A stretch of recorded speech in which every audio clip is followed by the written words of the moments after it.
Ya, sebelum ke inti reviewnya ya, gue mau maaf-maaf aja nih sama penggemar Baim Wong dan Mas Baim Wong sendiri karena menurut gue film kedua dari Mas Baim Wong ini judulnya Sukma belum ada peningkatan yang signifikan. Ya, ini pendapat gue pribadi, jadi kalau ada yang gak suka dengan pendapat gue ya kita beda selera. Sebenarnya kenapa gue buka video ini dengan permintaan maaf, soalnya di review Lem Bayung itu gue udah kena hujat, entah fansnya atau emang orang yang beda selera aja sama gue. Oke, premis film Sukma ini sebenarnya berpotensi ya, dan terus terang aja gue suka dengan twistnya, yang mana menghubungkan konsep keabadian dengan menggunakan cermin sebagai mediasinya. Di film Lem Bayung gue suka soal mengangkat isu kekerasan dan pelecehan seksual terhadap wanita. Cuman memang di film Sukma ini dua hal yang paling ganggu. Yang pertama, scoringnya bikin budek, penyakit film horor Indonesia. Kedua, storytellingnya yang susah untuk gua nikmatin. Untungnya nih film gak sampai 2 jam kayak Lem Bayung.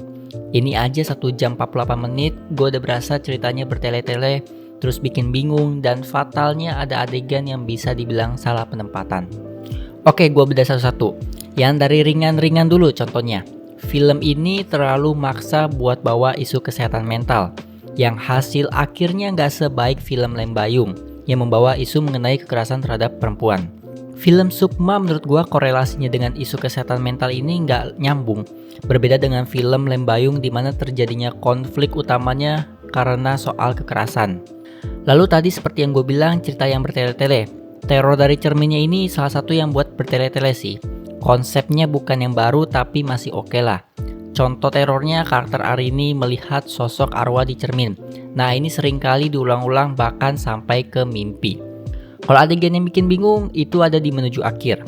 Jadi ada satu adegan karakter Arini yang lagi makan mencoba bertanya ke Bu Sri soal penghuni rumah sebelum dia tempatin. Posisinya Arini udah tahu jawabannya mengenai siapa dan apa yang terjadi sama penghuni sebelumnya. Adegannya ditambah bikin menegangkan karena Bu Sri ini tatapannya udah mengintimidasi dan kelihatan kayak mau ngasih tahu tujuan aslinya dan ngebuat si Arini pingsan dengan minuman atau makanan. Kenapa gua ngira bakal dibuat pingsan? Ya karena Arini batuk-batuk tanpa alasan jelas. Sumpah, adegan ini berasa kayak emang mau buat karakter Arini pingsan, tapi ternyata adegannya dipotong keesokan harinya dengan menunjukkan Arini bertanya ke suaminya kenapa nggak curiga ke Bu Sri. Yang bikin bingung itu batuknya ini loh, bikin orang salah kaprah, apalagi adegannya lagi dibuat tegang. Kemudian salah penempatan adegan. Jadi ada adegan si Arini ngikutin cewek yang ternyata cewek ini sebenarnya salah satu penghuni sebelumnya, tapi dia kuliah di luar negeri, jadi cuma tinggal di sana beberapa hari. Arini mencoba untuk membaca buku yang dibawa sama si cewek ini, di mana logo di buku itu sama persis dengan di kaca yang terkutuk. Gue bilangnya kaca terkutuk aja ya biar gampang. Saat adegannya si Arini lagi baca buku yang berhubungan dengan cermin itu, malah tiba-tiba di-cut adegannya ke karakter Asri Welas datang ke rumah. Kenapa gue bilang salah penempatan? Jadi gini, karena nanti bakalan ada adegan si Arini minjem bukunya terus ke rumah Bu Sri, dan ternyata di situ dia nemu salah satu sobekan dari buku itu. Menurut gue lebih enak adegan buku ini ditunjukkan menjelang konflik akhir karena lebih rapi aja. Contohnya, si Arini minjam buku dan ngelihat ada sobekan yang hilang. Posisinya dia di situ udah curiga sama Bu Sri. Jadi dia datang ke rumah Bu Sri dan nemu sobekan yang hilang yang udah dilihatin di adegan sebelumnya. Barulah dari sini langsung ke adegan Bu Sri ajak Arini ke rumahnya dan ngasih tahu niat aslinya. Ini kan lebih rapi gitu ya. Film Lem Bayung dan Sukma ini sama-sama punya storytelling yang gak bisa dinikmatin. Untungnya acting pemainnya pada oke banget. Luna Maya, Christine Hakim, Oka Antara. Pemainnya top banget dah. Tapi storytellingnya waduh. Dari sekian banyak teror di film ini, yang gue suka cuma satu. Adegan Christine Hakim sebagai Bu Sri yang tersenyum di ruang bawah tanah.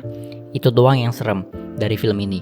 Ini menunjukkan bikin adegan serem itu gak mesti ada jump scare. Kayak Weapon saja yang ngezoom perilaku aneh orang.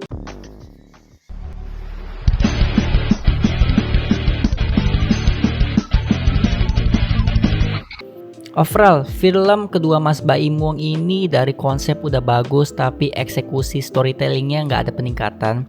Sama aja kayak Lem Bayung, Kalau bukan karena Christine Hakim dan Luna Maya, ya mungkin gue kasih skor yang sama kayak Lembayung. So itu saja review dari gue. Terima kasih bagi yang sudah nonton, like, comment, dan subscribe. Gue Rakis, signing out.